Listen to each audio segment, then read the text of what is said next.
మొదటి మాట లూకా సువార్త 23వ అధ్యాయము 34వ వచనము మరొకసారి చదువుకుందాం. యేసు, తండ్రి, మీరేమి చేయుచున్నారో వీరెరుగరు గనుక వీరిని క్షమించమని చెప్పాను. వారు ఆయన వస్త్రములు పంచుకొనుటకు చీట్లు వేసిరి.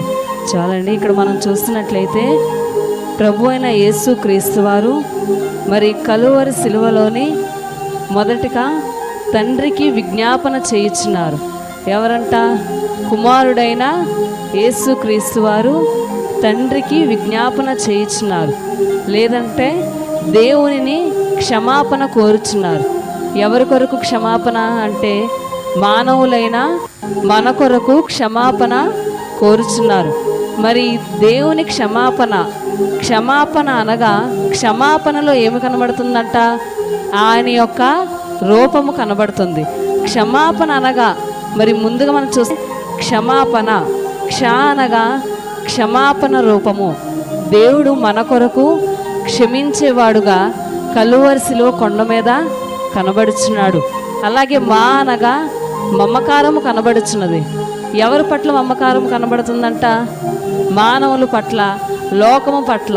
మరి లోకము చేసిన అనేక పాపములు బట్టి ప్రభువు మన కొరకు, మన పట్ల, మన యొక్క మరి వేదనలు బట్టి, మన యొక్క పాపములను బట్టి ఆయన కలువరిసిలో కొండ మీద ఏం చేస్తున్నారంట? ఆయన యొక్క మమకారము కనబడుతున్నది. అలాగే అనగా మరి క్షమాపణలో మూడవదిగా ఏం కనబడుతుందంట? అనగా పశ్చాత్తాపము. ఎవరి కొరకు పశ్చాత్తాపము? మరి దేవుని కొరక అంటే కాదు. ఎవరి కొరకు పశ్చాత్తాపము? మానవుల కొరకు పశ్చాత్తాపము కనబడుతుంది.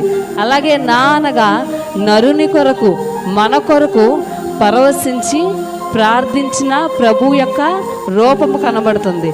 మరి మన యొక్క నరుల కొరకు ఆయన మరి క్షమాపణ పొందుతున్నారు. మరి మరణములో ఆయన చేసిన ప్రార్థన, ఆయన చేసిన విజ్ఞాపన, ఆయన చేసిన క్షమాపణ ఈ మొదటి మాటలో